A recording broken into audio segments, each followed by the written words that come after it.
한국의 속내가 들통나버렸습니다. 핵잠수함은 그저 미끼일 뿐이었다는데요. 한국의 속내를 알게 된 미국 정보기관이 경악하고야 말았습니다. 미국도 못한 일을 한국은 해냈고 심지어 그 누구도 모르게 프로젝트를 진행했죠. 미국 정보기관 전문가가 직접 목격한 그 48시간 남의 깊숙한 곳에서 발견한 믿기 어려운 진실. 한국이 정말로 준비하고 있던 것은 바다가 아니라 하늘이었습니다. 한국이 자랑스럽다면 구독과 좋아요 꾹 눌러주세요. 휴대폰이 울렸을 때 시계를 보지 않아도 새벽이라는 걸 알 수 있었습니다. 침대 옆 탁자를 더듬어 전화를 집어들었어요. 화면에는 본부라고만 떠 있었죠. 제이슨, 지금 당장 들어와. 부국장 톰슨의 목소리였습니다. 평소보다 한 톤 낮았고 긴장감이 배어 있었어요. 무슨 일입니까? 제가 물었죠. 전화로 말할 수 없어. 30분 안에 작전실로. 전화가 끊겼습니다. 저는 침대에서 일어나 옷을 챙겨 입었어요. 아내가 뒤척이며 눈을 떴습니다. 또 긴급이야? 그녀가 졸린 목소리로 물었죠. 네. 금방 올게요. 제가 대답했습니다. 아내는 더 이상 묻지 않았어요. 12년간 NSA 신호정보 분석관으로 살아오면서 이런 새벽 호출은 여러 번 있었거든요. 하지만 오늘은 뭔가 달랐습니다. 톰슨의 목소리에서 평소와 다른 무게감이 느껴졌죠. 욕실에서 찬물로 세수를 했습니다. 거울 속 제 얼굴이 낯설게 느껴졌어요. 눈가의 주름이 깊어진 것 같았죠. 12년이라는 시간이 제게 남긴 흔적이었습니다. 신호를 분석하고 패턴을 찾아내고 위협을 평가하는 일. 그게 제 삶의 전부였어요. 차를 몰고 포트미드 본부로 향했습니다. 메릴랜드 고속도로는 텅 비어 있었고 가로등만 외롭게 켜져 있었어요. 라디오를 틀었지만 음악은 귀에 들어오지 않았습니다. 머릿속으로 가능성들을 떠올렸죠. 러시아가 뭔가 했나? 중국이 사이버 공격을 시작했나? 아니면 중동에서 또 다른 위기가 터진 건가? 하지만 어느 쪽이든 이렇게 급하게 부를 일은 아니었어요. 그런 건 이미 대응 매뉴얼이 있었거든요. 이건 뭔가 새로운 거였습니다. 예상하지 못한 무언가. 본부 정문을 통과할 때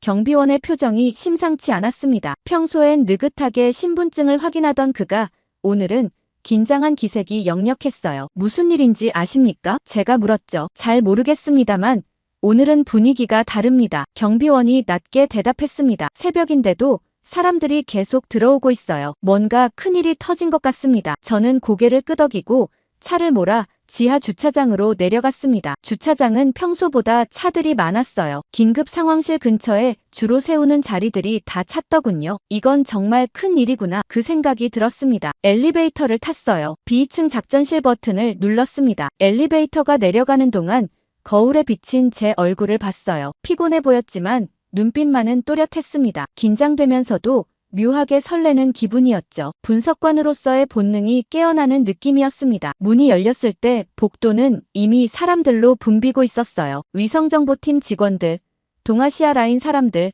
심지어 국방부에서 파견 나온 인원까지 보였습니다. 이건 평범한 상황이 아니구나. 본능적으로 느꼈죠. 모두가 작은 목소리로 얘기하고 있었는데 표정들이 어두웠어요. 제이슨, 뒤에서 누가 불렀습니다. 돌아보니 동료 마크였어요. 그도 급하게 온 모양이었죠. 셔츠가 제대로 안 눌러져 있었거든요. 너도 호출 받았어? 제가 물었습니다. 응.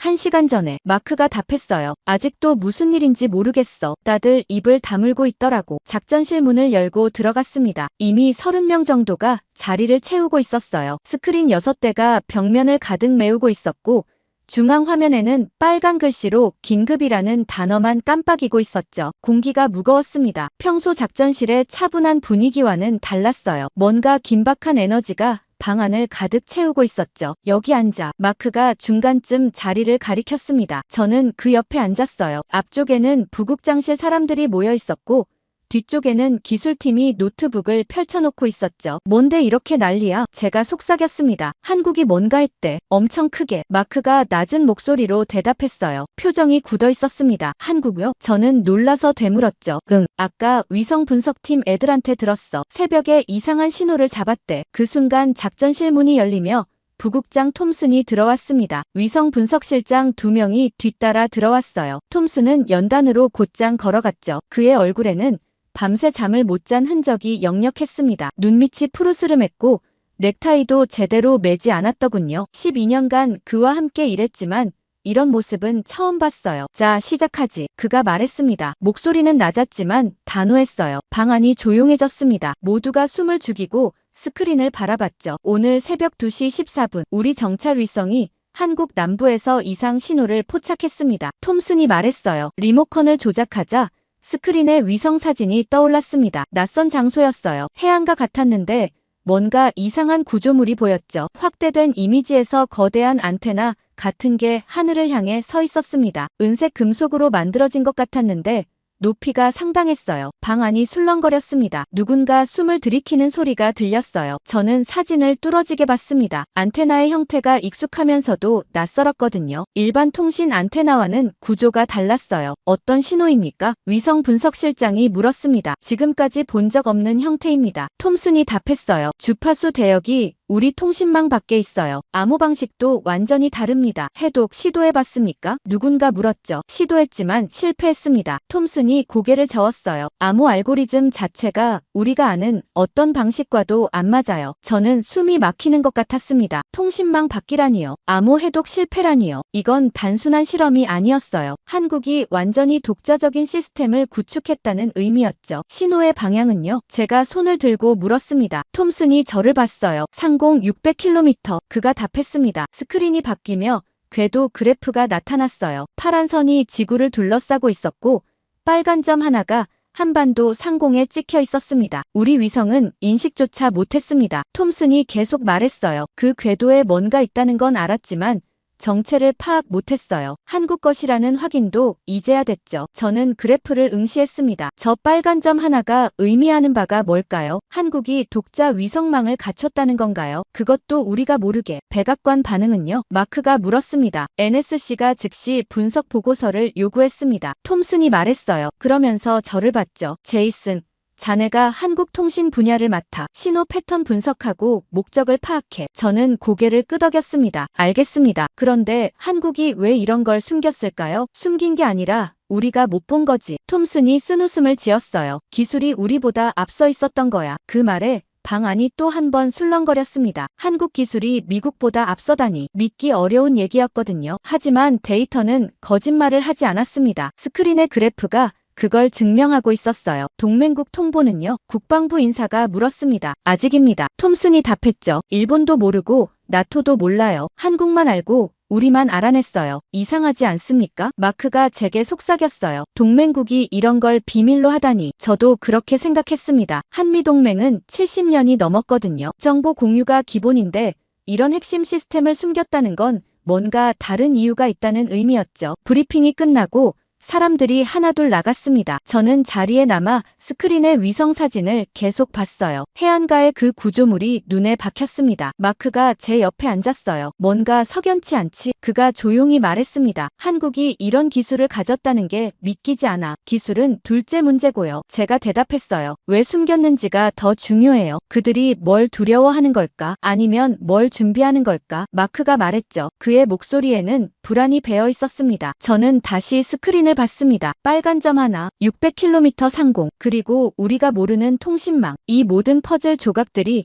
하나의 그림을 그리기 시작했어요. 작전실을 나오는데 복도에서 누군가 제 이름을 불렀습니다. 제이슨. 돌아보니 데이비드 밀러였어요. 미 공군 위성신호 분석가 출신으로 지금은 NSA 동아시아팀에서 일하고 있었죠. 저보다 5살 많았고 이 분야에선 전설 같은 사람이었습니다. 데이브, 언제 왔어요? 제가 물었습니다. 1시간 전에. 그가 답했어요. 톰슨이 급하게 불러서 비행기 타고 왔지. 워싱턴에 있었거든. 그는 커피 자판기 쪽으로 걸어가며 손짓했습니다. 저도 따라갔어요. 자판기 앞에서 그가 동전을 넣고 버튼을 눌렀죠. 커피 2잔이 떨어졌습니다. 하나를 제게 건네며 그가 낮은 목소리로 말했어요. 브리핑 들었지? 네. 방금 나왔어요. 저는 뜨거운 커피를 한 모금 마셨습니다. 한국 신호 얘기 맞죠? 데이브가 고개를 끄덕였습니다. 그러면서 주변을 둘러봤어요. 복도에 사람이 없는 걸 확인하고는 더 가까이 다가왔죠. 제이슨, 넌 아직 모르지? 그가 속삭였습니다. 뭘요? 이 나라는 우리가 보는 위성망 밖에 있어. 저는 미간을 찌푸렸습니다. 무슨 뜻입니까? 한국 상공 600km 궤도에서 미확인 통신 신호가 잡혔어. 데이브가 설명했어요. 미국 위성은 인식조차 못했지. 암호 방식 자체가 달라. 그건 브리핑에서 들었습니다. 제가 말했죠. 하지만 구체적으로 뭘 의미하는 건지 모르겠어요. 데이브가 복도 끝을 가리켰습니다. 내 사무실로 가자. 거기서 보여줄 게 있어. 저는 그를 따라 복도를 걸었습니다. 데이브의 사무실은 3층 구석에 있었어요. 문을 열고 들어가니 책상 위에 모니터 3대가 놓여 있었죠. 벽면에는 각종 위성 궤도 지도가 붙어 있었습니다. 앉아. 데이브가 의자를 가리켰어요. 저는 앉았고 그는 키보드를 두드리기 시작했습니다. 모니터에 복잡한 그래프들이 나타났어요. 이게 뭡니까? 제가 물었습니다. 지난 6개월간 한국 상공에서 포착된 신호 패턴이야. 데이브가 설명했어요. 처음엔 잡음인 줄 알았어. 하지만 패턴을 분석해보니 규칙성이 있더라고. 저는 화면을 자세히 봤습니다. 파형들이 일정한 간격으로 반복되고 있었어요. 확실히 무작위 잡음은 아니었죠. 주파수가 특이해. 데이브가 마우스로 특정 부분을 가리켰습니다. 우리가 쓰는 대역이 아니야. 민간용도 아니고 군용도 아니야. 완전히 새로운 영역이지. 그럼 뭡니까? 독자 개발한 통신 시스템이야. 데이브가 답했어요. 한국이 자체 위성망을 구축한 거지. 그것도 우리 눈을 피해서. 저는 입이 벌어졌습니다. 그게 가능합니까? 기술적으론 가능해. 데이브가 고개를 끄덕였어요. 문제는 왜 하필 우리가 못 보는 방식으로 만들었느냐는 거지. 혹시 군용 위성인가요? 제가 물었습니다. 확신은 없어. 데이브가 다른 파일을 열었어요. 하지만 만약 사실이라면 지금 하늘의 주인은 우리가 아니야. 그 말이 가슴에 와닿았습니다. 하늘의 주인이라니. 지금까지 미국이 그 자리를 차지하고 있었거든요. GPS도 우리 거고 정찰 위성도 우리가 제일 많았죠. 전 세계 통신망을 우리가 감시하고 있었습니다. 하지만 이제 한국이 그 밖으로 나간 거였어요. 언제부터였을까요? 제가 물었습니다. 신호가 처음 잡힌 건 6개월 전이야. 데이브가 답했어요. 하지만 시스템 구축은 그보다 훨씬 전에 시작했을 거야. 최소 2년. 어쩌면 5년은 됐을 수도 있어. 5년이요? 그럼 우리가 5년 동안 몰랐다는 건가요? 아니, 못 본 거지. 데이브가 쓴웃음을 지었습니다. 우린 러시아랑 중국만 보느라 바빴잖아. 한국은 동맹국이니까 신경 안 썼고. 그게 실수였던 거야. 저는 모니터를 다시 봤습니다. 파형들이 규칙적으로 움직이고 있었어요. 마치 살아있는 생명체처럼 느껴졌죠. 이 신호로 뭘 하는 걸까요? 제가 중얼거렸습니다. 그게 핵심이야. 데이브가 말했어요. 단순 통신용이면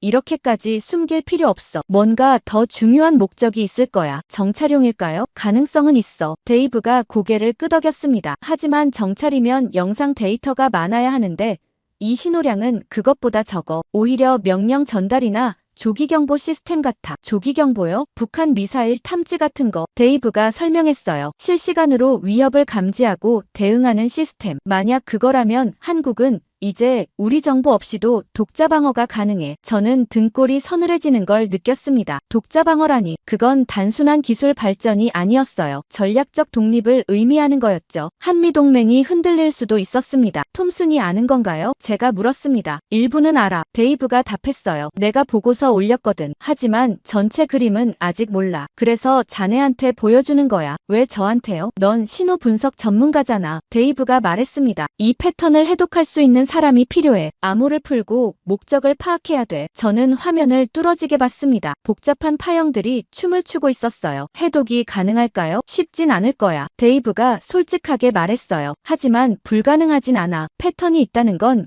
규칙이 있다는 거니까. 저는 고개를 끄덕였습니다. 해보겠습니다. 좋아. 데이브가 USB 하나를 건넸어요. 여기 데이터 다 들어있어. 조심해서 다뤄. 최고 기밀이야. 알겠습니다. 저는 USB를 바다 주머니에 넣었습니다. 그리고 다시 물었죠. 데이브, 솔직히 말해주세요. 이게 얼마나 심각한 겁니까? 데이브가 창밖을 봤습니다. 잠시 침묵이 흘렀어요. 그러더니 천천히 입을 열었습니다. 제이슨, 지금까지 우린 하늘을 지배했어. 모든 위성이 우리 통제 아래 있었지. 하지만 이제 누군가 우리 밖으로 나갔어. 그가 저를 똑바로 봤습니다. 만약 한국이 정말 독자 위성망을 완성했다면 동북아 전체 판도가 바뀔 수 있어. 일본도 따라갈 거고 대만도 원할 거야. 중국은 위협으로 느낄 거고. 그 말이 무겁게 가라앉았습니다. 저는 USB가 든 주머니를 만졌어요. 이 작은 장치 안에 엄청난 비밀이 들어있었습니다. 사무실을 나서는데 데이브가 다시 불렀습니다. 제이슨, 네, 조심해. 그가 진지하게 말했어요. 이 일은 생각보다 깊을 거야. 저는 고개를 끄덕이고 문을 닫았습니다. 복도를 걸으며 창밖을 봤어요. 하늘이 보였습니다. 맑고 평화로운 하늘이었죠. 하지만 이제 그 하늘이 낯설게 느껴졌습니다. 600km 상공 어딘가에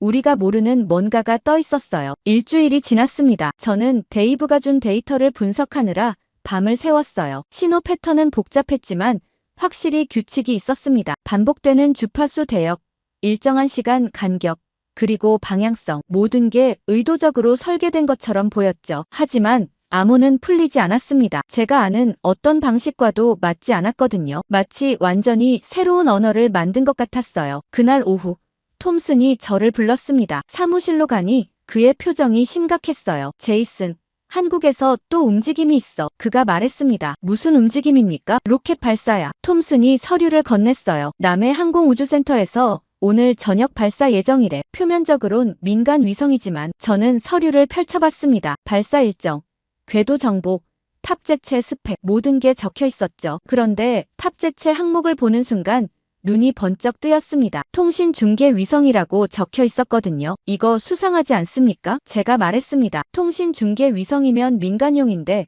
왜 군사시설에서 쏘는 거죠? 그게 바로 문제야. 톰슨이 고개를 끄덕였어요. 게다가 탑재체 무게가 이상해. 일반 통신 위성보다 훨씬 무거워. 뭔가 더 싫은 것 같아. 가능성이 높지. 톰슨이 모니터를 켰습니다. 화면에 남해 항공우주센터의 위성 사진이 나타났어요. 발사대가 보였고 그 옆에 하얀 로켓이 서 있었죠. 이 로켓은 누리호 개량형이야. 톰슨이 설명했어요. 원래 누리호는 1.5톤급 위성을 쏠 수 있는데 이건 2.5톤까지 가능해. 기술이 발전한 거지. 2.5톤이면 뭘 더 실을 수 있습니까? 제가 물었습니다. 군용 장비를 실을 수 있어. 톰슨이 답했어요. 정찰 카메라, 신호 수집 장비, 또는 우리가 모르는 뭔가. 저는 화면을 뚫어지게 봤습니다. 로켓의 모습이 평범해 보였지만 그 안에 뭐가 들었는지는 아무도 몰랐어요. 발사 시각이 언제입니까? 현지 시각으로 오후 7시. 톰슨이 시계를 봤습니다. 우리 시각으론 새벽 5시야. 실시간으로 추적할 겁니다. 저도 참관할 수 있습니까? 물론이지. 톰슨이 고개를 끄덕였어요. 작전실에서 같이 보자. 그날 밤,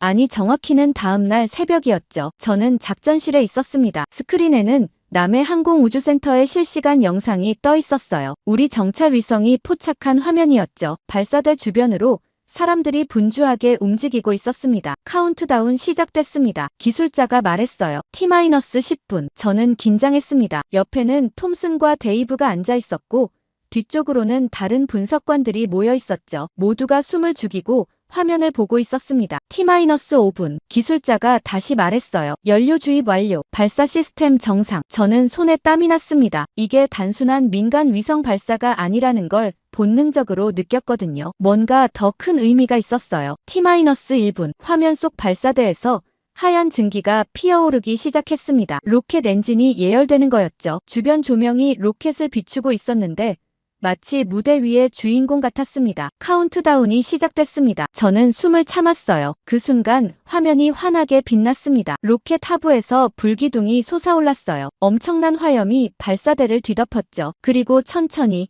아주 천천히 로켓이 떠오르기 시작했습니다. 발사 성공. 기술자가 말했어요. 정상 궤도 진입 중. 저는 화면에서 눈을 떼지 못했습니다. 로켓은 점점 빠르게 상승하고 있었어요. 하얀 연기 기둥이 하늘로 쭉 뻗어 있었죠. 마치 땅에서 하늘로 연결되는 다리 같았습니다. 1단 분리. 기술자가 보고했습니다. 2단 점화 성공. 화면이 바뀌었어요. 이제 우리 위성이 로켓을 추적하고 있었습니다. 작은 점으로 보였지만 빠르게 움직이고 있었죠. 고도 200km 돌파, 속도 정상, 페어링 분리 확인. 저는 옆에 있는 데이브를 봤습니다. 그도 긴장한 표정이었어요. 우리 둘 다 같은 생각을 하고 있었죠. 저 위성이 정말 민간용일까? 고도 400km, 목표 궤도 진입 준비. 그런데 그때였습니다. 화면이 갑자기 번쩍였어요. 구름 사이에서 푸른 빛이 반짝인 거였죠. 뭡니까 저거? 제가 물었습니다. 잠깐만요. 기술자가 키보드를 두드렸습니다. 반사광인 것 같은데. 돼. 뭔가 있어요. 확대해봐. 톰슨이 지시했어요. 화면이 확대됐습니다. 그리고 우리는 봤어요. 로켓에서 분리된 위성이 태양 전지판을 펼치고 있었습니다. 하지만 그게 전부가 아니었어요. 위성 상부에 뭔가 다른 게 달려 있었죠. 저게 뭐야? 데이브가 중얼거렸습니다. 안테나 같은데. 일반 통신 안테나가 아니야. 저는 화면을 자세히 봤습니다. 안테나의 형태가 익숙했어요. 일주일 전에 봤던 그 구조물과 똑같았죠. 남해 해안가의 그 안테나 말입니다. 똑같아요. 제가 말했습니다. 일주일 전에 포착한 그 신호 송신 장치랑 같은 구조예요. 확실해. 톰슨이 저를 봤습니다. 네. 저는 고개를 끄덕였어요. 주파수 대역도 확인해봐야 하지만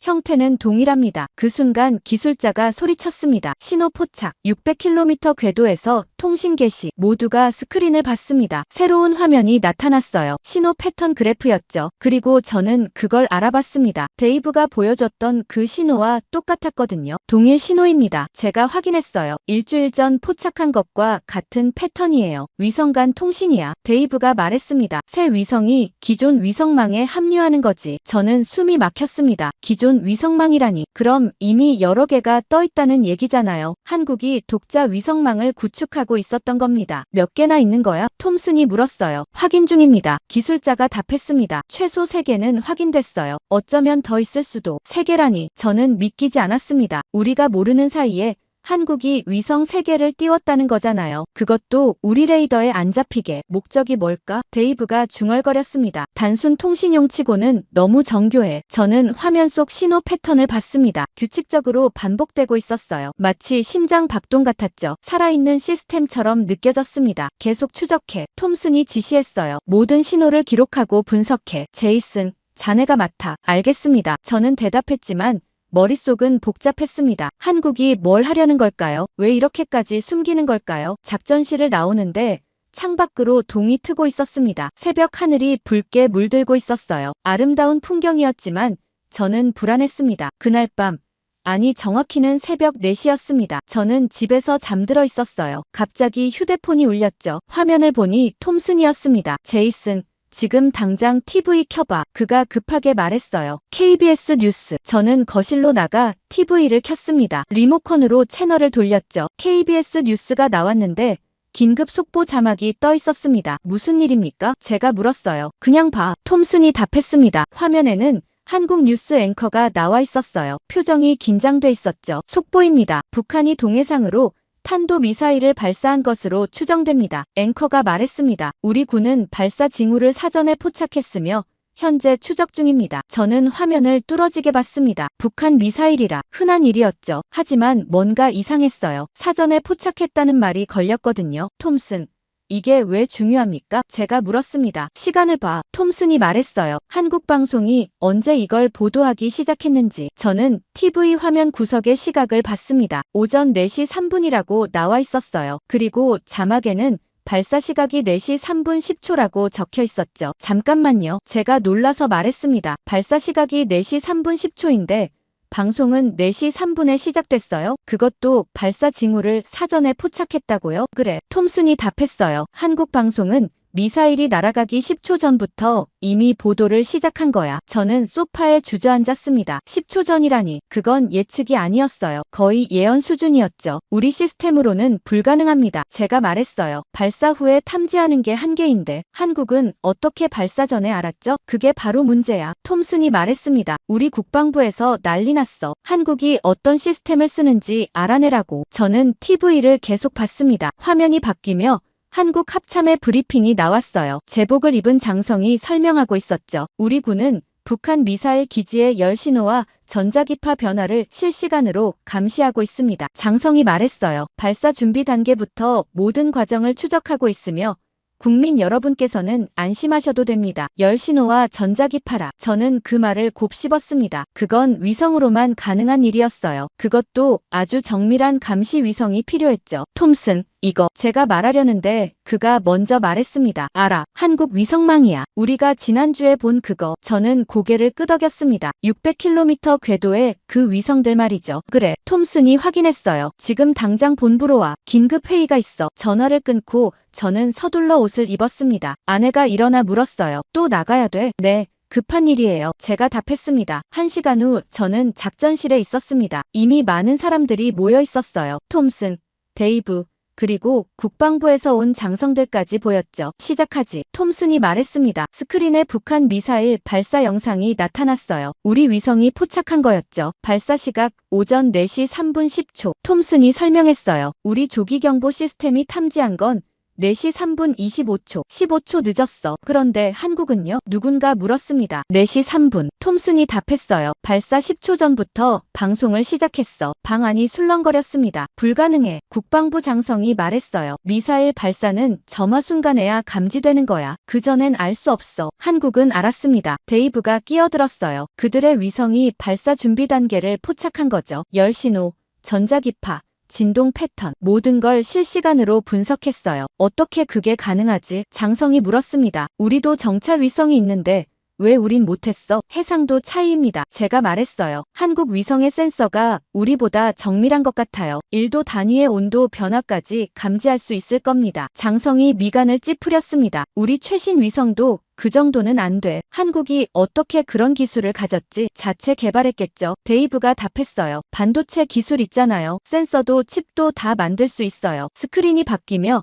한국의 위성 궤도 지도가 나타났습니다. 빨간 점 3개가 한반도 상공에 배치돼 있었어요. 이 3개 위성이 북한 전역을 24시간 감시합니다. 데이브가 설명했죠. 한 개가 지나가면 다음 개가 오고 또 다음 개가 와요. 끊임없이 돌아가는 시스템이에요. 실시간 감시네. 제가 말했습니다. 그래. 데이브가 고개를 끄덕였어요. 북한이 미사일에 연료를 넣는 순간부터 감지해. 점화 준비하는 것도 보고. 그래서 발사 전에 알 수 있는 거지. 저는 감탄하면서도 두려웠습니다. 이건 단순한 조기경보 시스템이 아니었어요. 완벽한 감시 체계였죠. 북한의 모든 움직임이 한국에게 보이는 거였습니다. 그럼 우리는요? 장성이 물었어요. 우리 조기경보 시스템은 쓸모 없어진 건가? 톰슨이 잠시 망설이다 답했습니다. 한반도에 한해서는 한국이 우리보다 빨라요. 더 정확하고. 장성의 얼굴이 굳어졌습니다. 한미동맹은 우리가 정보를 제공하는 구조야. 그런데 이제 한국이 우리보다 먼저 안다고. 그게 현실입니다. 톰슨이 말했어요. 저는 스크린을 봤습니다. 빨간 점 3개가 느리게 움직이고 있었어요. 마치 하늘의 파수꾼처럼 보였죠. 한국은 이제 스스로를 지킬 수 있었습니다. 미국의 도움 없이도. 이게 무슨 의미인지 아십니까? 제가 조심스럽게 말했어요. 한국이 전략적으로 독립했다는 겁니다. 방안이 조용해졌습니다. 누구도 그 말을 부정하지 못했어요. 데이터가 증명하고 있었으니까요. 회의가 끝나고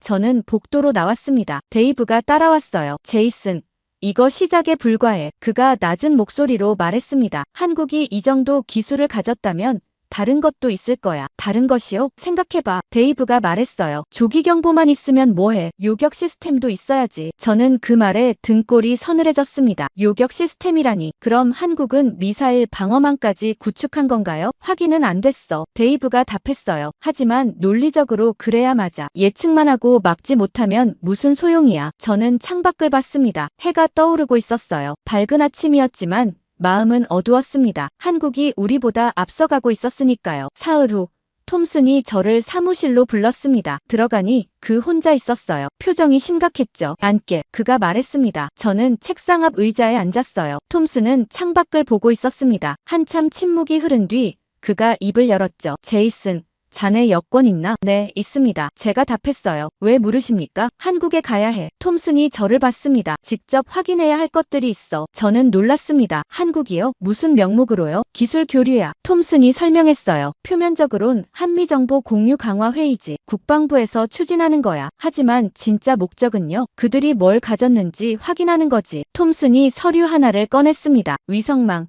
조기경보 시스템, 그리고 우리가 아직 모르는 것들 다 알아내야 해. 저는 서류를 받아 펼쳤습니다. 한미 국방기술협력회의라고 적혀 있었어요. 참가자 명단에 제 이름이 있었죠. 신호정보 분석 전문가로 나와 있었습니다. 언제 출발합니까? 모레. 톰슨이 답했어요. 일주일 일정이야. 회의도 참석하고 시설도 둘러보고 자연스럽게 질문하고 관찰해. 동맹국 조사하는 건가요? 제가 조심스럽게 물었습니다. 조사가 아니야. 톰슨이 고개를 저었어요. 확인이지. 우리는 진실을 알아야 해. 한국이 우리한테 숨기는 게 있다면 그게 뭔지 파악해야 해. 들키면 어떻게 됩니까? 들키지 마. 톰슨이 단호하게 말했습니다. 넌 그냥 회의 참석하러 온 분석관이야. 궁금한 거 물어보고 둘러보는 것뿐이야. 의심받을 일은 없어. 저는 서류를 내려놓았습니다. 마음이 무거웠어요. 동맹국을 조사한다는 게 불편했거든요. 하지만 톰슨 말도 맞았습니다. 한국이 정말 뭔가 숨기고 있다면 우리도 알아야 했죠. 데이브도 같이 갑니까? 아니, 톰슨이 답했어요. 넌 혼자 가. 데이브는 여기서 내가 보내는 정보를 분석할 거야. 알겠습니다. 제가 고개를 끄덕였습니다. 톰슨이 일어나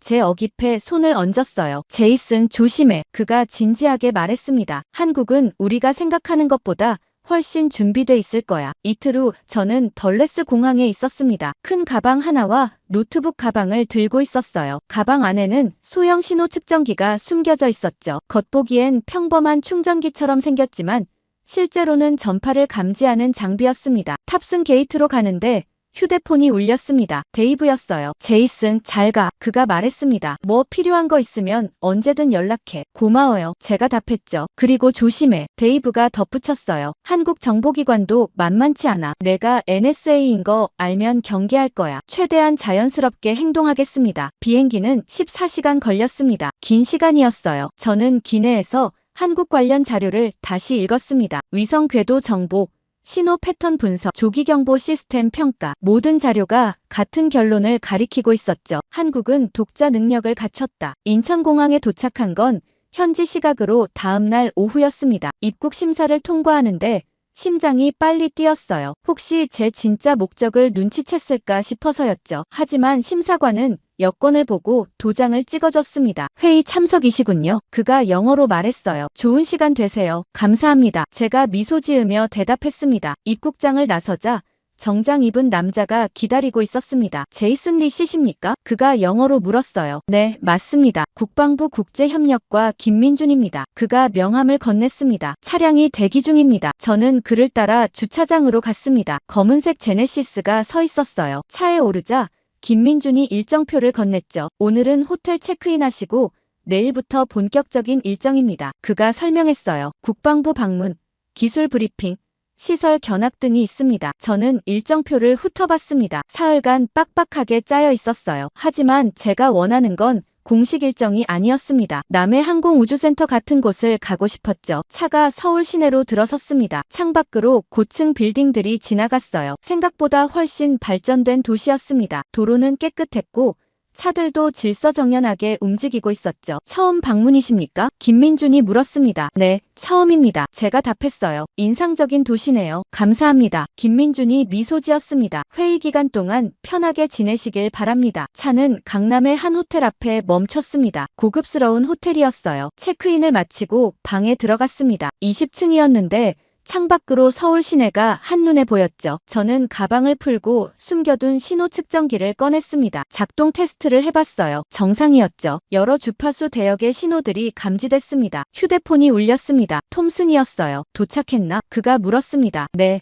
방금 호텔에 들어왔어요. 좋아. 톰슨이 말했죠. 내일부터 시작이야. 최대한 많이 보고 들어. 특히 위성 관제 시스템에 대해 물어봐. 알겠습니다. 그리고 제이슨. 톰슨이 잠시 멈췄습니다. 조심해. 그들도 바보가 아니야. 내가 뭘 하러 왔는지 짐작할 수 있어. 자연스럽게 하겠습니다. 전화를 끊고 저는 창밖을 봤습니다. 서울의 야경이 아름다웠어요. 수많은 불빛들이 반짝이고 있었죠. 하지만 저는 그 불빛들이 아니라 하늘을 봤습니다. 600km 상공 어딘가에 한국의 위성들이 떠 있었어요. 저를 내려다보고 있을지도 몰랐죠. 다음 날 아침 김민준이 호텔 로비에서 기다리고 있었습니다. 잘 주무셨습니까? 그가 물었어요. 네, 잘 잤습니다. 제가 답했죠. 오늘은 국방부를 방문하실 겁니다. 김민준이 말했습니다. 기술협력과에서 브리핑이 있고 오후에는 관제센터를 둘러보실 수 있습니다. 관제센터요? 제가 관심을 보였습니다. 네, 위성 관제센터입니다. 김민준이 답했어요. 물론 기밀 부분은 보실 수 없지만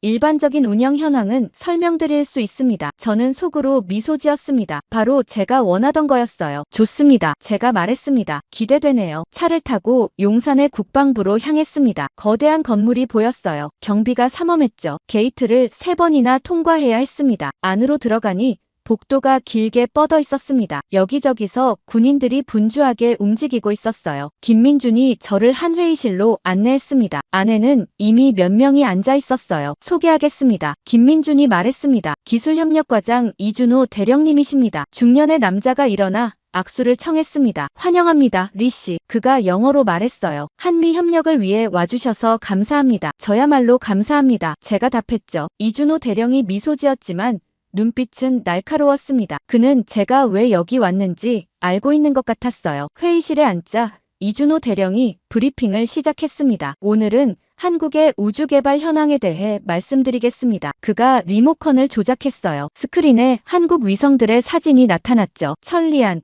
아리랑, 그리고 최근 발사한 차세대 통신 위성까지 모든 게 공개된 정보였습니다. 저는 메모를 하는 척하며 들었습니다. 하지만 제가 원하는 건 이게 아니었어요. 600km 궤도에 그 미확인 위성들 말이죠. 질문 있으십니까? 이준호 대령이 물었습니다. 저는 손을 들었어요. 네.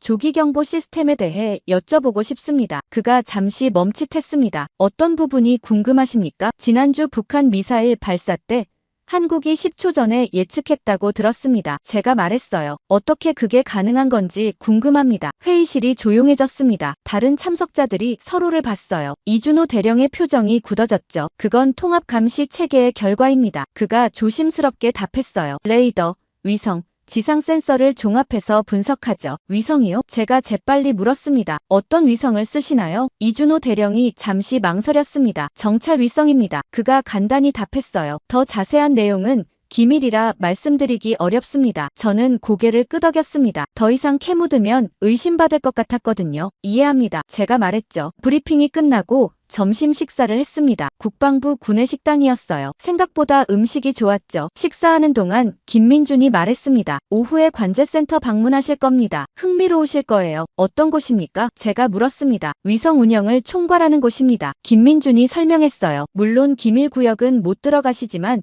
일부는 보실 수 있습니다. 저는 커피를 마시며 생각했습니다. 일부라도 볼 수 있다면 단서를 찾을 수 있을 거였어요. 오후 2시.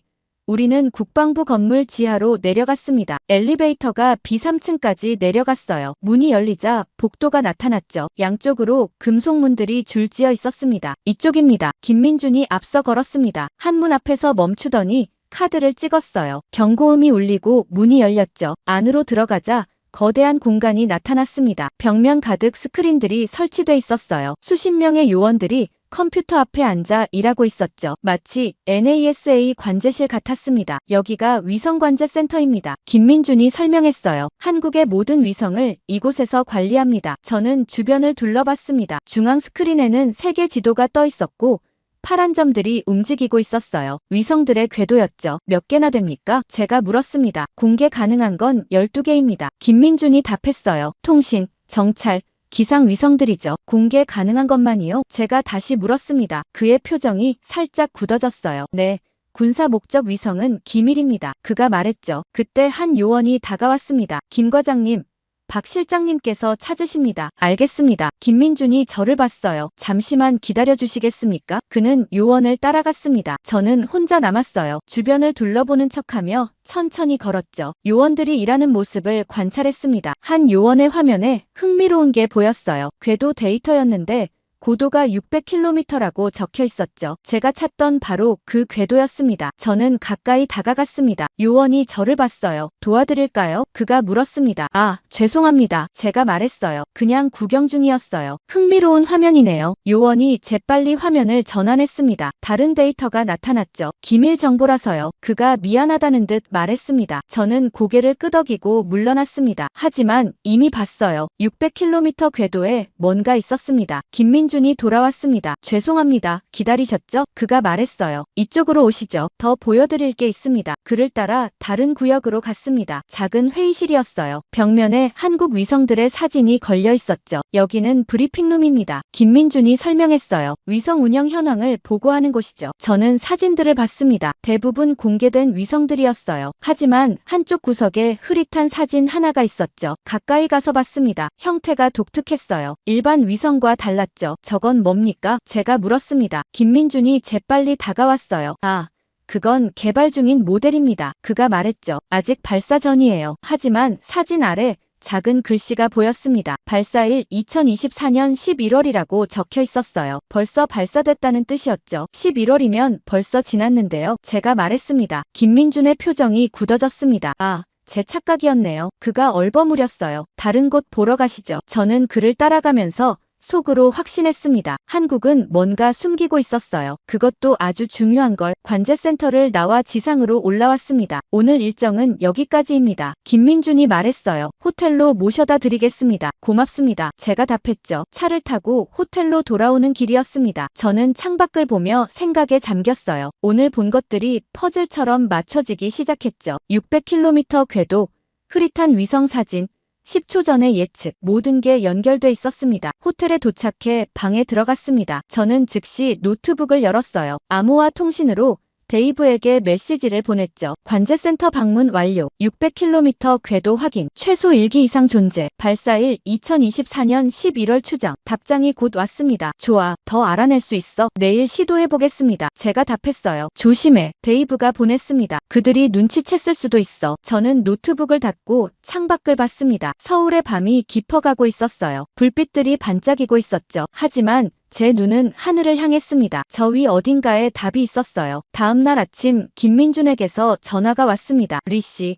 오늘은 다른 일정이 추가됐습니다. 그가 말했어요. 무슨 일정입니까? 국정원에서 면담 요청이 왔습니다. 김민준이 조심스럽게 말했죠. 형식적인 거니 걱정 마세요. 저는 심장이 빨리 뛰는 걸 느꼈습니다. 국정원이라니 제 정체를 눈치챈 걸까요? 알겠습니다. 제가 최대한 침착하게 답했습니다. 언제입니까? 1시간 후입니다. 김민준이 답했어요. 로비에서 뵙겠습니다. 전화를 끊고 저는 서둘러 준비했습니다. 신호 측정기는 가방 깊숙이 숨겼어요. 들키면 안 됐거든요. 거울을 보며 넥타이를 매면서 생각했습니다. 이제부터가 진짜 시작이구나. 다음 날 아침 로비에서 김민준을 만났습니다. 국정원 면담을 위해 내려갔는데 그 옆에 낯선 남자가 서 있었어요. 40대로 보였고 정장 차림이었죠. 소개하겠습니다. 김민준이 말했습니다. 국방과학연구소 윤상현 박사님이십니다. 남자가 손을 내밀었습니다. 반갑습니다, 리씨. 그가 유창한 영어로 말했어요. MIT에서 물리학 박사 받았습니다. 저도 미국 생활이 길었죠. 저는 악수하며 그를 살폈습니다. 눈빛이 날카로웠어요. 단순한 과학자 같지 않았죠. 뭔가 더 깊은 게 있는 사람 같았습니다. 국정원 면담 전에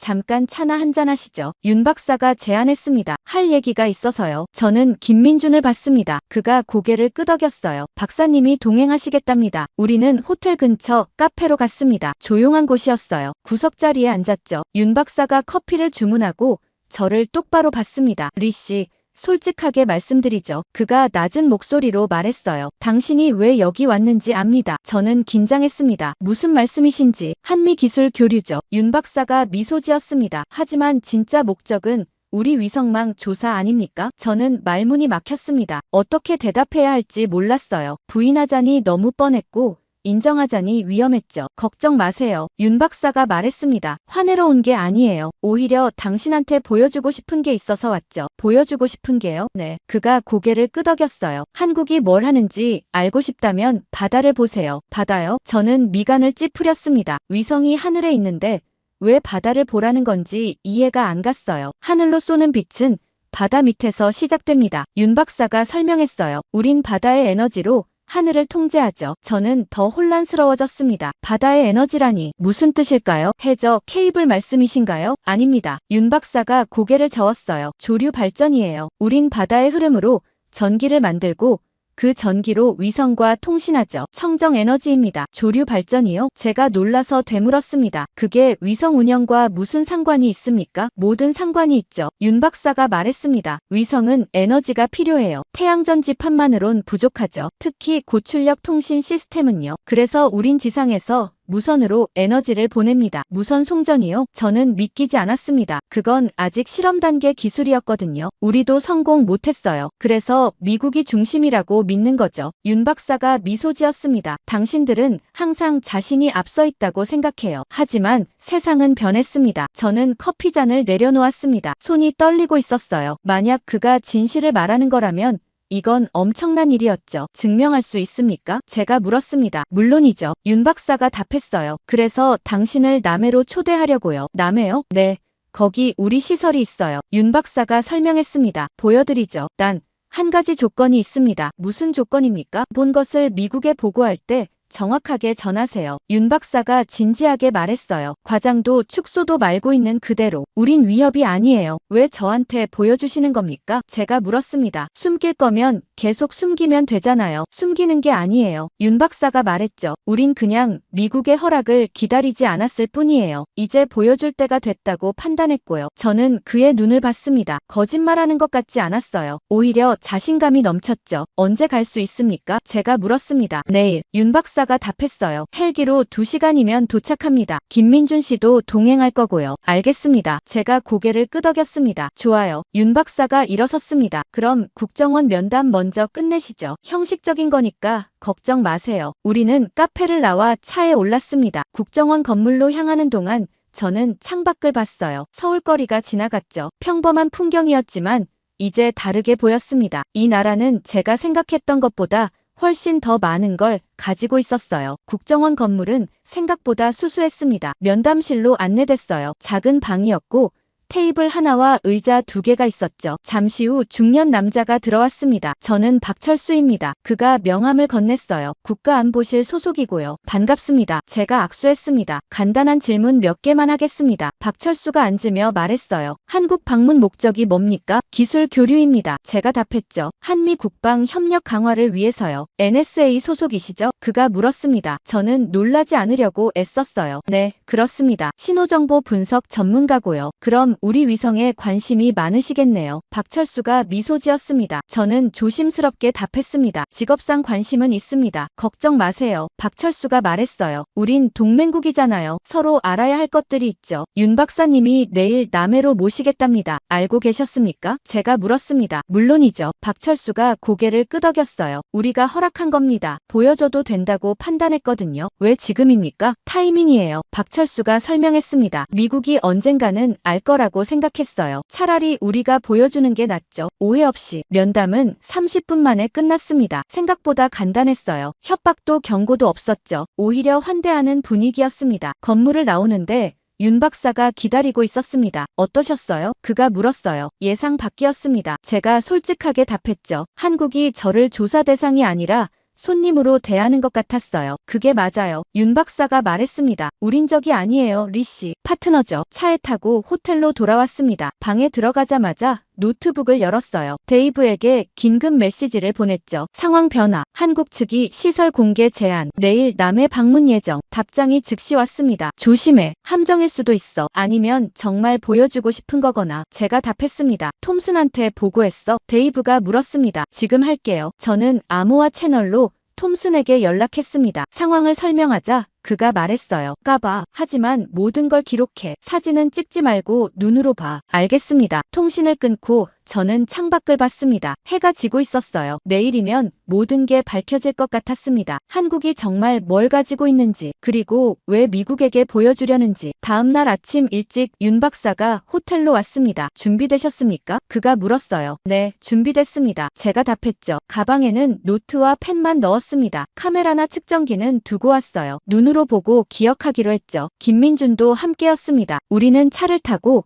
서울공항으로 향했어요. 군용 헬기가 대기 중이었죠. 검은색 헬기였고 측면에 태극 마크가 그려져 있었습니다. 헬기에 오르자 조종사가 인사했습니다. 안전벨트 매주세요. 그가 말했어요. 곧 출발합니다. 로터가 돌기 시작했습니다. 점점 빨라지더니 헬기가 떠올랐어요. 서울 시내가 멀어졌죠. 고층 빌딩들이 작아지고 한강이 보였습니다. 남해까지 2시간입니다. 윤 박사가 헤드셋으로 말했어요. 편히 가세요. 저는 창밖을 봤습니다. 산과 들판이 지나갔어요. 한국은 작은 나라였지만 풍경은 아름다웠죠. 1시간쯤 지나자 바다가 보이기 시작했습니다. 에메랄드빛 바다였어요. 섬들이 점점이 떠 있었죠. 곧 도착합니다. 조종사가 말했습니다. 헬기가 고도를 낮췄어요. 해안가 절벽이 보였습니다. 그 위에 건물들이 있었어요. 민간 시설처럼 보였지만 경비가 삼엄했죠. 울타리가 둘러쳐져 있었고 초소가 보였습니다. 헬기가 착륙장에 내렸습니다. 로터가 멈추고 우리는 내렸어요. 바닷바람이 상쾌했죠. 하지만 저는 긴장했습니다. 여기서 뭘 보게 될지 몰랐거든요. 이쪽으로 오십시오. 윤 박사가 앞장섰습니다. 건물 입구로 걸어갔어요. 경비원이 신분증을 확인하고 문을 열어줬죠. 안으로 들어가니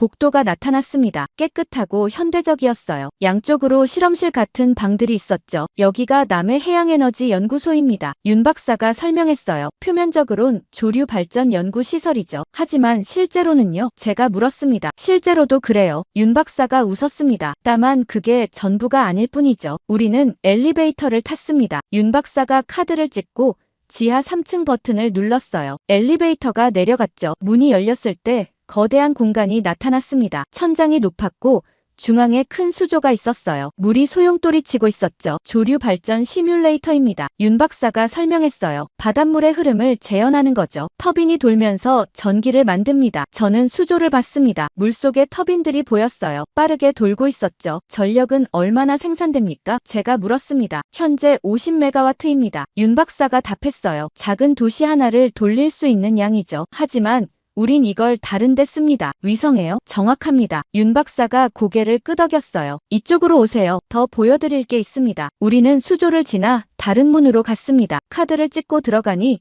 또 다른 공간이 나타났어요. 이번엔 거대한 안테나가 있었죠. 천장을 뚫고 위로 뻗어 있었습니다. 이게 뭡니까? 제가 물었습니다. 무선 송전 안테나입니다. 윤 박사가 설명했어요. 여기서 만든 전기를 마이크로파로 변환해서 위성으로 보내죠. 저는 놀라서 안테나를 올려다봤습니다. 정말 가능한 겁니까? 가능하죠. 윤 박사가 자신있게 말했습니다. 이미 3년째 운영 중이에요. 위성에 태양전지판도 있지만 이게 추가 전력을 공급하죠. 그럼 위성이 더 오래 작동할 수 있겠네요. 제가 말했습니다. 그것뿐만이 아닙니다. 윤 박사가 말했어요. 고출력 통신도 가능해지죠. 더 멀리, 더 빠르게, 더 정확하게 신호를 보낼 수 있어요. 저는 이해하기 시작했습니다. 그래서 한국 위성이 10초 전에 예측할 수 있었던 거였어요. 강력한 전력으로 실시간 감시가 가능했던 거죠. 이제 진짜를 보여드리겠습니다. 윤 박사가 말했어요. 위로 가시죠. 우리는 다시 엘리베이터를 탔습니다. 이번엔 옥상으로 올라갔어요. 문이 열리자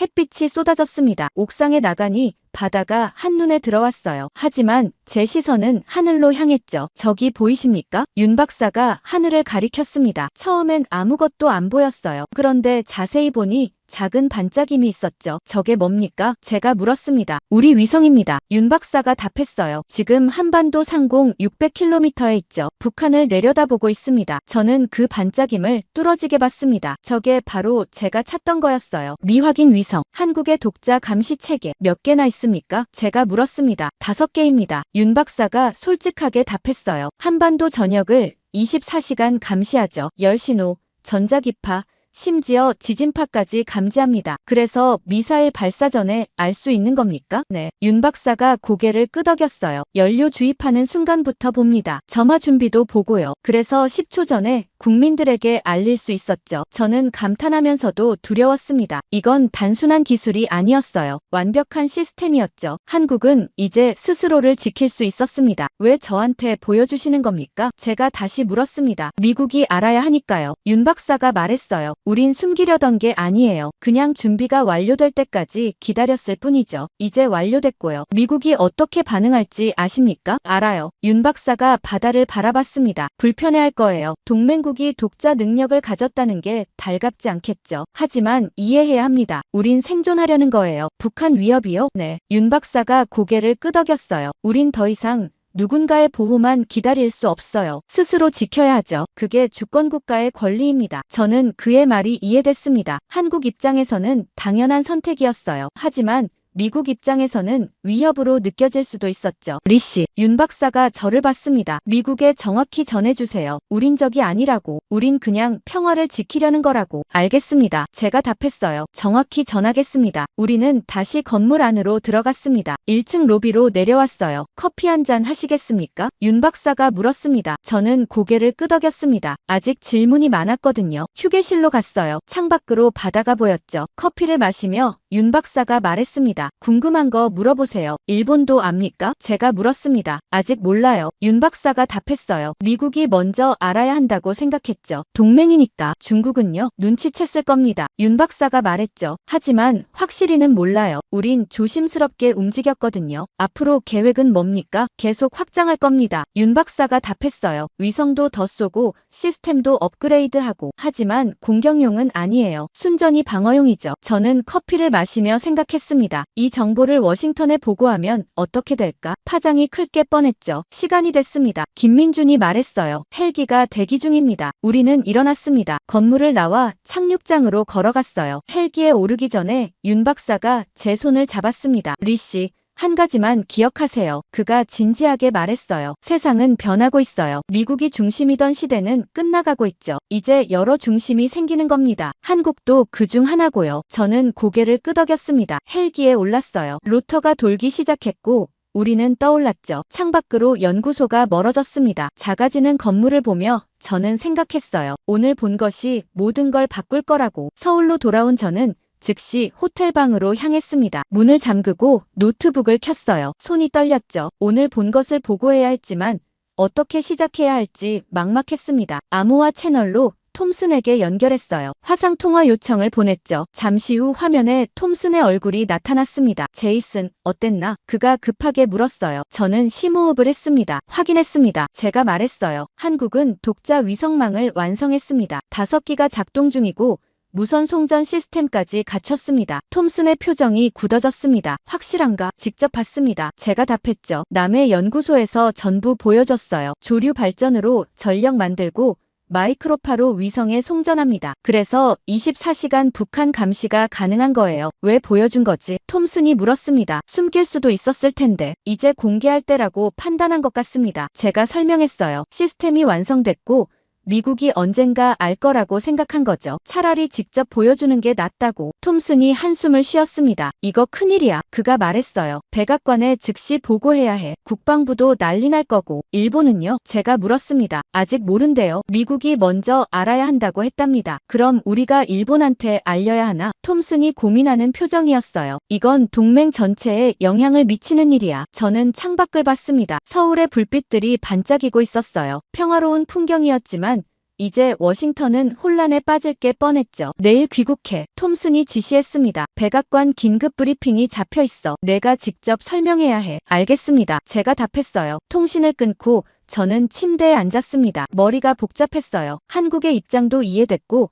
미국의 우려도 이해됐죠. 하지만 이 둘을 어떻게 조율할지는 막막했습니다. 다음 날 오전 김민준이 공항까지 배웅을 나왔습니다. 좋은 방문이었기를 바랍니다. 그가 말했어요. 매우 인상적이었습니다. 제가 답했죠. 한국에서 많은 걸 배웠어요. 미국에 잘 전해주세요. 김민준이 진지하게 말했습니다. 우린 적이 아니라 파트너라고. 최선을 다하겠습니다. 저는 악수하며 대답했어요. 비행기에 올랐습니다. 14시간 동안 저는 브리핑 내용을 정리했어요. 어떻게 설명하면 오해 없이 전달될까? 한국을 위협으로 보지 않게 하려면 어떤 단어를 써야 할까? 워싱턴에 도착했을 때 마크가 공항에 나와 있었습니다. 제이슨, 그가 달려왔어요. 톰슨이 날 보냈어. 지금 난리 났어. 무슨 일입니까? 제가 물었습니다. 일본이 항의했어. 마크가 설명했어요. 한국 위성망 소문이 샜나 봐. 일본 총리가 직접 대통령한테 전화했대. 왜 우리만 몰랐냐고. 저는 한숨을 쉬었습니다. 벌써 새나갔구나. 중국도 반응했어. 마크가 계속 말했어요. 외교부 대변인이 우려를 표명했대. 지역 안보 불안정 초래한다고. 차를 타고 포트미드 본부로 향했습니다. NSC 긴급회의가 1시간 후였죠. 서둘러야 했어요. 본부에 도착하자마자 톰슨 사무실로 갔습니다. 들어가니 그가 전화 통화 중이었어요. 손짓으로 앉으라고 했죠. 알겠습니다. 최대한 빨리 보고하겠습니다. 톰슨이 전화를 끊었어요. 그러고는 저를 봤죠. 제이슨, 준비됐나? 네. 제가 답했습니다. 좋아. 톰슨이 일어섰어요. 가자. 백악관이 기다려. 우리는 차를 타고 백악관으로 갔습니다. 시큐리티 체크를 여러 번 거쳐 상황실로 들어갔어요. 큰 테이블에 이미 많은 사람들이 앉아 있었죠. 국무장관, 국방장관, NSC 보좌관, 그리고 CIA 국장까지 보였습니다. 시작하지. 대통령이 들어오며 말했습니다. 모두가 일어났어요. 대통령이 상석에 앉자 회의가 시작됐죠. 제이슨 리 분석관입니다. 톰슨이 저를 소개했어요. 한국 현장을 직접 다녀왔습니다. 저는 일어나 앞으로 나갔습니다. 스크린 앞에 섰어요. 손에 땀이 났죠. 보고하겠습니다. 제가 시작했어요. 한국은 독자 위성 감시망을 완성했습니다. 5기의 위성이 600km 궤도에서 한반도를 24시간 감시하고 있습니다. 방 안이 조용했습니다. 모두가 저를 집중해서 보고 있었어요. 저는 스크린에 자료를 띄웠죠. 남해 연구소 사진,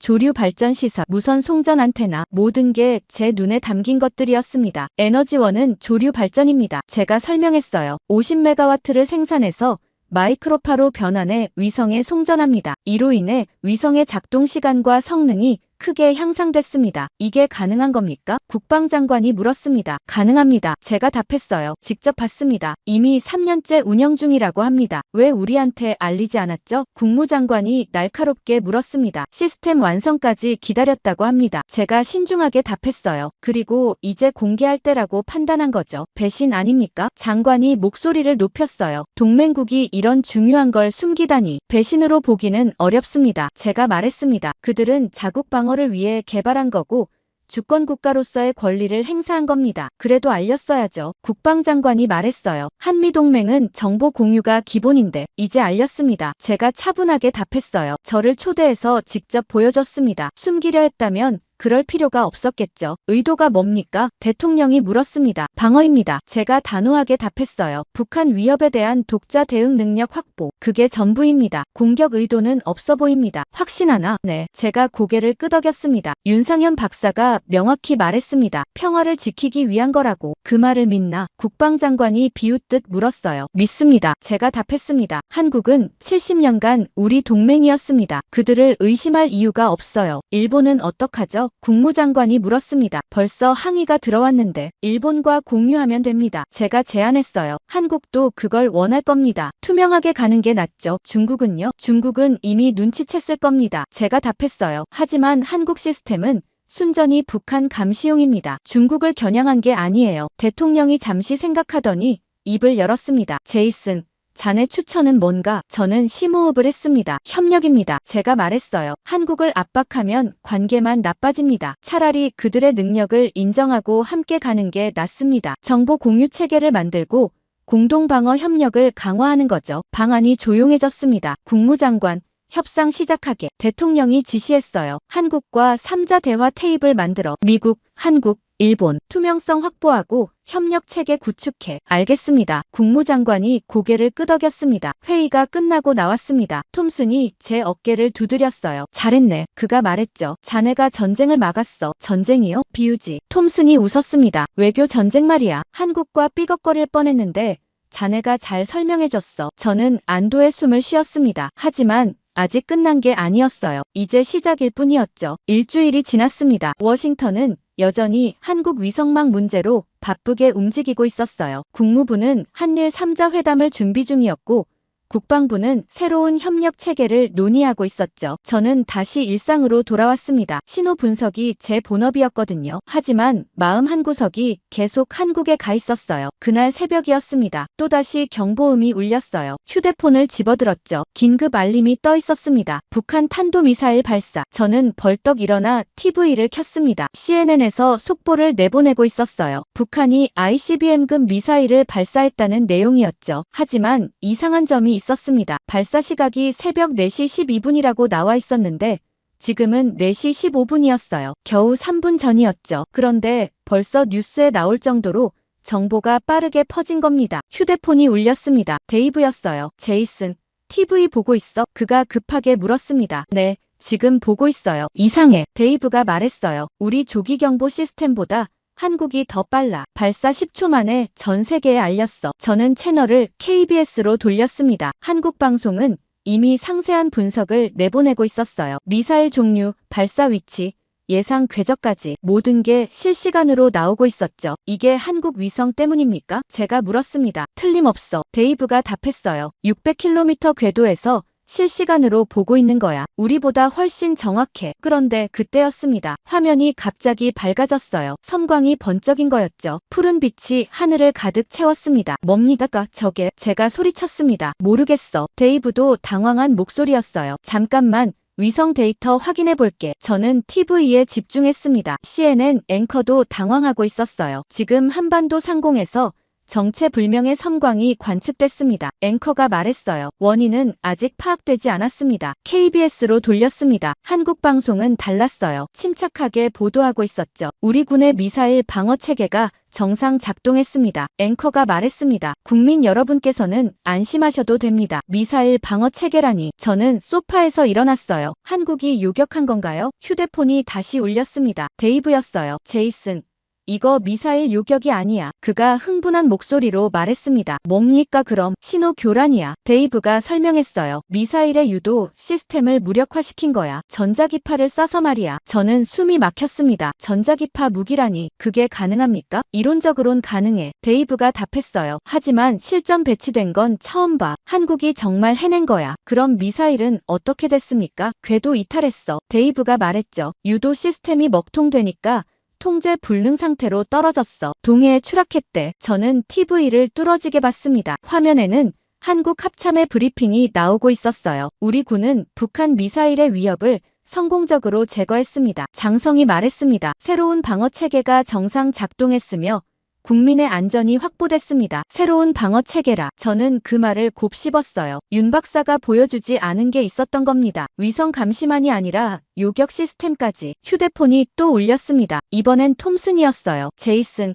지금 당장 들어와. 그가 명령했습니다. 긴급 상황이야. 30분 후 저는 작전실에 있었습니다. 이미 수십 명이 모여 있었어요. 모니터에는 북한 미사일 궤적이 나타나 있었죠. 상황 보고 톰슨이 말했습니다. 위성 분석실장이 일어났어요. 발사 후 정상 궤도를 유지하다가 15초 시점에 갑자기 이탈했습니다. 왜 이탈했습니까? 누군가 물었습니다. 전자기파 교란입니다. 실장이 답했어요. 강력한 EMP가 미사일을 타격했습니다. 어디서 나온 겁니까? 한국입니다. 실장이 화면을 바꿨어요. 한반도 상공에 위성 궤도가 나타났죠. 600km 궤도에서 고출력 전자기파가 방출됐습니다. 한국 위성에서요? 네. 저는 입이 벌어졌습니다. 위성이 무기였던 거였어요. 단순한 감시 장비가 아니라 요격 무기. 이게 가능한 겁니까? 국방부 인사가 물었습니다. 이론적으론 가능합니다. 실장이 답했어요. 하지만 실전 배치는 우리도 못했습니다. 전력 소모가 너무 크거든요. 한국은 어떻게 한 겁니까? 무선 송전입니다. 제가 입을 열었어요. 남해에서 전력을 계속 공급받으니까 가능한 겁니다. 방안이 조용해졌습니다. 모두가 저를 봤어요. 제이슨 말이 맞아. 톰슨이 말했습니다. 한국은 에너지 문제를 해결했어. 그래서 위성 무기를 실전 배치할 수 있었던 거지. 이건 게임 체인저야. 누군가 중얼거렸습니다. 맞아요. 제가 말했습니다. 한국은 이제 독자 방어가 완전히 가능합니다. 미사일 발사 전에 탐지하고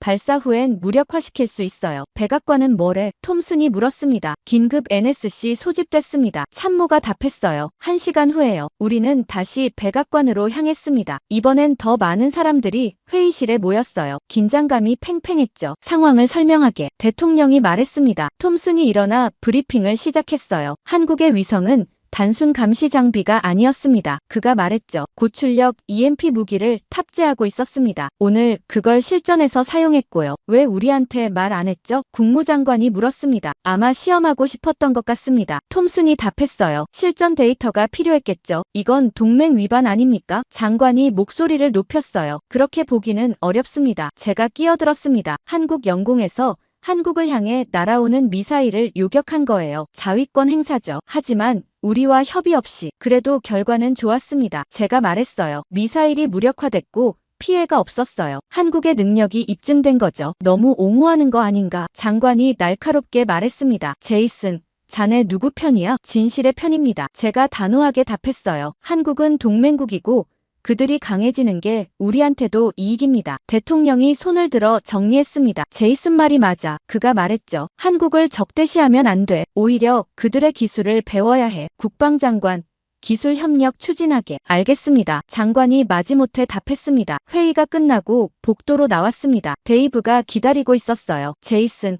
한국에서 연락 왔어. 그가 말했습니다. 누구한테서요? 윤 박사. 데이브가 답했어요. 자네한테 메시지 전하래. 무슨 메시지요? 미안하다고. 데이브가 말했죠. 전부 보여주지 못해서. 하지만 이해해달래. 이건 생존의 문제라고. 저는 고개를 끄덕였습니다. 이해한다고 전해주세요. 제가 말했어요. 그리고 축하한다고도요. 성공했다고. 건물을 나서며 저는 하늘을 올려다봤습니다. 맑은 하늘이었어요. 하지만 이제 그 하늘은 예전과 달랐습니다. 600km 상공에 새로운 질서가 자리 잡았으니까요. 한국의 미사일 요격 성공 이후 동북아 전체가 변하고 있었어요. 일본은 긴급 안보 회의를 연달아 열었고 중국은 외교 채널을 통해 우려를 표명했죠. 하지만 가장 큰 변화는 미국 내부에서 일어나고 있었습니다. 국방부와 국무부가 대립하고 있었어요. 국방부는 한국을 견제해야 한다고 주장했고 국무부는 협력해야 한다고 맞섰죠. 저는 그 사이에서 데이터를 분석하고 있었습니다. 그날 오후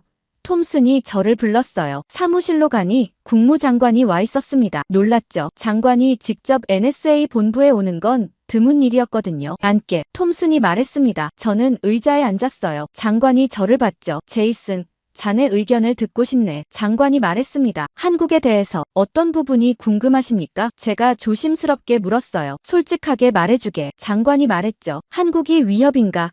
아니면 기회인가? 저는 잠시 생각했습니다. 이건 단순한 질문이 아니었어요. 제 대답이 정책 방향을 좌우할 수도 있었죠. 기회입니다. 제가 단호하게 답했어요. 한국의 기술은 위협이 아니라 자산이에요. 우리가 배울 게 많습니다. 구체적으로 장관이 물었습니다. 무선 송전 기술, EMP 무기, 실시간 감시 체계. 제가 설명했어요. 이 모든 게 우리 국방력을 한 단계 올릴 수 있습니다. 한국과 협력하면 말이죠. 하지만 그들이 독자 행동을 한다면? 장관이 날카롭게 물었어요. 동맹 없이 움직이면? 그럴 이유가 없습니다. 제가 답했죠. 한국은 여전히 우리가 필요해요. 경제적으로도 군사적으로도. 다만 이제 일방적 관계가 아니라 상호 의존 관계가 된 거예요. 장관이 고개를 끄덕였습니다. 좋아, 그가 말했어요. 그럼 협력안을 만들어보게. 국방부를 설득할 수 있는 구체적인 플랜이 필요해. 알겠습니다. 제가 답했습니다. 장관이 나가고 톰슨이 저를 봤어요. 제이슨, 이제 자네가 핵심이 됐어. 그가 말했죠. 자네 분석이 정책을 만드는 거야. 부담스럽습니다. 제가 솔직하게 말했어요. 하지만 해야 할 일이지. 톰슨이 어깨를 두드렸습니다. 믿어. 일주일 후 한미일 3자 회담이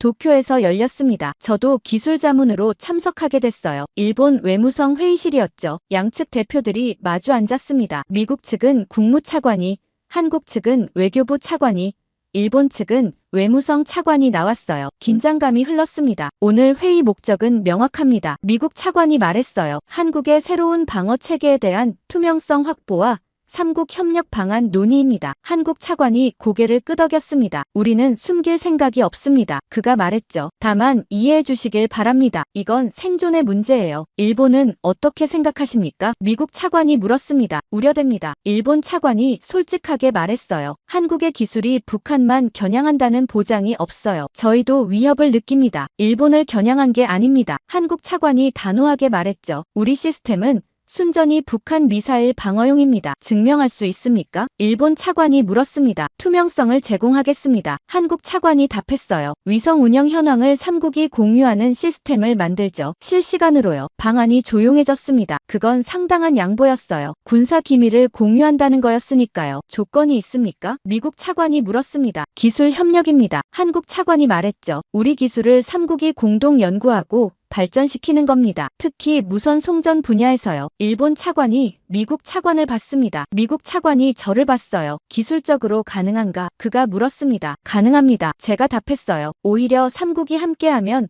더 빠르게 발전할 수 있습니다. 한국의 에너지 기술, 일본의 센서 기술, 미국의 시스템 통합 능력 모두 합치면 최강이 됩니다. 미국 차관이 고개를 끄덕였습니다. 좋습니다. 그가 말했어요. 협력안을 구체화하죠. 회의는 3시간 동안 이어졌습니다. 세부 사항들이 논의됐어요. 정보 공유 체계, 공동 연구센터 설립, 기술 이전 조건 모든 게 테이블 위에 올랐죠. 회의가 끝나고 쉬는 시간에 한국 차관이 저에게 다가왔습니다. 제이슨 씨, 고맙습니다. 그가 말했어요. 당신이 없었다면 이 자리도 없었을 겁니다. 저는 할 일을 했을 뿐입니다. 제가 답했죠. 윤 박사님께 안부 전해주세요. 전하겠습니다. 차관이 미소 지었어요. 그분도 당신을 높이 평가하시더군요. 저녁에 미국 대표단끼리 모였습니다. 호텔 회의실이었어요. 국무차관이 앞에 섰죠. 오늘 성과가 있었습니다. 그가 말했어요. 한국이 투명성 제공에 동의했고 일본도 협력 의사를 밝혔습니다. 이제 백악관 승인만 받으면 됩니다. 국방부 반응은요? 누군가 물었습니다. 여전히 미온적입니다. 차관이 답했어요. 하지만 대통령께서 협력 쪽으로 기울고 계십니다. 제이슨 덕분이죠. 모두가 저를 봤습니다. 저는 어색하게 미소 지었어요. 워싱턴으로 돌아온 건 일주일 후였습니다. 본부에 복귀하자마자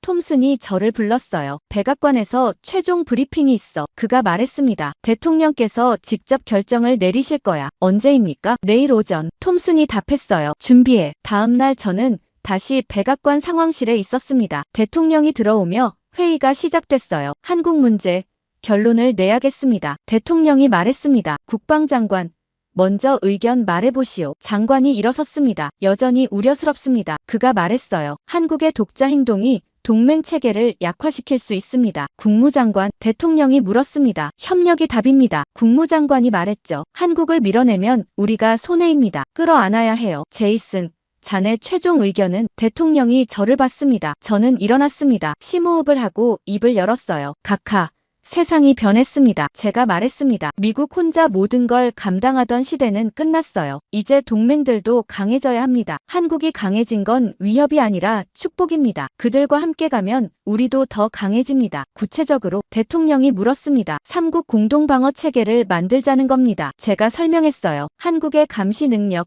일본의 기술력, 미국의 통합 능력 모두 합치면 북한뿐 아니라 중국, 러시아까지 견제할 수 있습니다. 대통령이 잠시 생각했습니다. 좋아. 그가 결정을 내렸어요. 협력으로 간다. 국무장관, 협정 체결 추진하시오. 국방장관, 공동훈련 계획 세우시오. 알겠습니다. 두 장관이 동시에 답했습니다. 회의가 끝나고 복도로 나왔을 때 데이브가 기다리고 있었습니다. 해냈어, 제이슨. 그가 말했어요. 자네가 역사를 바꿨어. 저는 고개를 저었습니다. 제가 아니에요. 한국이 바꾼 거죠. 저는 그냥 통역했을 뿐입니다. 건물을 나서며 하늘을 올려다봤어요. 구름 사이로 햇살이 비치고 있었습니다. 600km 상공 어딘가에 한국의 위성들이 돌고 있겠죠. 이제 그건 우리만의 하늘이 아니었습니다. 함께 지키는 하늘이었어요. 며칠이 지났습니다. 백악관의 결정 이후 모든 게 빠르게 움직이고 있었어요. 국무부는 한미일 3국 협력 협정 초안을 작성했고 국방부는 공동훈련 계획을 세우고 있었죠. 저는 여전히 포트미드 본부에서